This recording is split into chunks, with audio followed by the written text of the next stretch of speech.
정부가 경제 위기에 대응해 10조 원 규모의 필수 추경을 추진하겠다고 밝힌 가운데 최상목 경제부총리 겸 기획재정부 장관의 미국 국채 보유 논란이 커지고 있어 주목된다.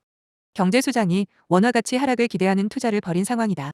최 부총리는 30일 긴급현안 관련 경제관계장관 간담회를 주재하고 10조 원 규모의 필수 추경을 추진하겠다며 국회 통과를 위한 여야 협조를 요청했다. 국회의 협조가 절실한 상황이지만 거대 야당인 더불어민주당의 원활한 협조 여부는 미지수다. 정부의 추경 방침이 뒷북으로 인식되고 있는 데다 특히 외환정책 수장인 최 부총리의 미국 국채 보유 사실이 확인되면서 논란이 확산됐다. 최근 관보에 게재된 공직자 정기 재산 변동 사항에서 최 부총리가 지난해 1억 9,712만 원 상당의 2050년 만기 미국 국채를 매입한 게 확인됐다. 같은 날 재산이 공개된 기재부 고위공직자 18명 중 미국 국채 보유자는 최 부총리가 유일했다고 한다. 미국 국채는 원달러 환율이 상승, 원화 가치 하락, 할수록 이득이다.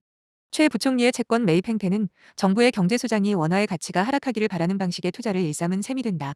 재산 공개 내역에는 최 부총리의 채권 매입 시점이 불분명한데 만일 채권 투자 시점이 행여 지난해 말인 경우 논란이 가중될 수밖에 없다. 지난해 1.23 내란 사태 이후 달러 환율이 치솟아 정부가 환율 방어에 총력을 기울이던 그 시점에 매입했다면 타당성을 인정받기가 극히 어렵다. 더불어민주당 한민수 대변인은 한국 경제가 망가질수록 최상목 본인은 이득을 보는 경제 파탄 베팅, 인셈이라며 경제 위기로 국민은 숨통이 막히고 있는데 경제 사령탑 최상목은 그 고통을 돈벌이 수단으로 삼았느냐? 공직윤리조차 갖추지 못한 한심한 사람이 대한민국 경제수장이라고 비판했다. 진보당 홍성규 수석 대변인은 내란 사태 이후 급등한 환율 관련해 강력하게 시장 안정 조치로 대응하겠다. 던 그의 공언은 파렴치한 거짓말이었다. 원화를 팔아 달러에 투자해 오히려 환율 상승에 일조한 셈 안 하냐고 주장했다. 앞서 최 부총리는 2년 전 국회 인사청문회 때도 미국 채권 보유가 문제된 바 있다.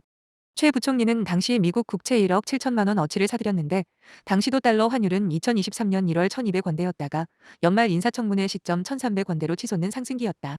최 부총리는 논란이 된 당시 1억 7천만 원 어치 미국 국채는 처분하겠다. 던 약속대로 팔아치웠지만 지난해 다시 약 2억 원 어치 국채를 사들인 게 된다. 지탄받아 시정한 행위를 거듭 벌인 최 부총리의 행태는 정치권의 비판을 사고 있다. 최 부총리 측은 미국채를 구매하는 것 자체가 공직자윤리법이나 다른 규정상 제한되는 것은 아니다라고 밝혔지만 민주당 강유정 의원은 자신의 페이스북에 나라 팔아 재테크하는 최상목이라고 강하게 비판했다. 야권의 부정적 인식은 최 부총리가 제안한 10조 원 추경안에 대한 자세에도 영향을 끼칠 공산이 크다. 과반 의석의 민주당은 만시지탄이라고 논평했다. 정치권의 추경 요구로부터 3달 이상 지난 시점에야 나온 뒷북 추경으로 여긴다.